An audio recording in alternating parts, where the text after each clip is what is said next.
Buong akala nga ni Thea ay makakumbinsi pa niya itong si Edward, subalit mabibigo lamang siya sapagkat kahit anong gawin niya, hindi na nga siya pinapansin itong si Edward, at kahit nahabol-habulin na niya ito ay dead man na lamang si Edward sapagkat wala na siyang halaga para kay Edward. Isa na lamang siyang napakalaking bangungot para sa buhay ni Edward. Ngayon ay masaya na si Edward kahit na siya lang mag-isa. Ang mahalaga na lamang sa kanya ay si Ashley nasa kanya at matutulungan niya ito sa kanyang medical treatment dahil sa kabilang banda hindi nila malalaman ang mga plano nga nitong si Aldrin kung saan si Thea nga sana ang magiging tulay. Subalit nang malaman nga nitong si Aldrin na magiging balakid itong si Thea dahil unti-unti na nga siyang nagkaroon ng awa kay Edward at gusto na niya itong balaan.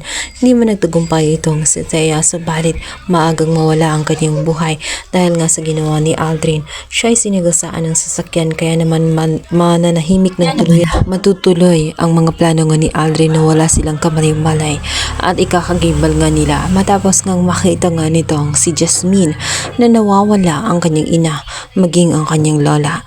Ang matagal nang gustong gawin nga nitong si Aldrin ay ginawa na saan tuluyan nga alisin nga itong si Regina. Ito ang naging punot dulo ng lahat kung bakit nga siya naghiganti ay dahil nga sa namatay ang kanyang ina nang dahil natuklasan nga ang pagtataksil nga nitong si Regina mula kay Walter. Ikakagulat nila ngayon kung nasaan na nga ba itong si Regina at itong si Marge. Nagkasalukuyan nga kinuha nga itong si Aldrin dahil sa kanyang malaking plano dahil nais niya dito magtatapos ang kanyang paghihiganti kay Regina. Ang palaking katanungan ngayon ay magtatagumpay kaya si Walter sa kanyang mga plano kung saan tuloy na nga ang kita ng buhay itong si Regina.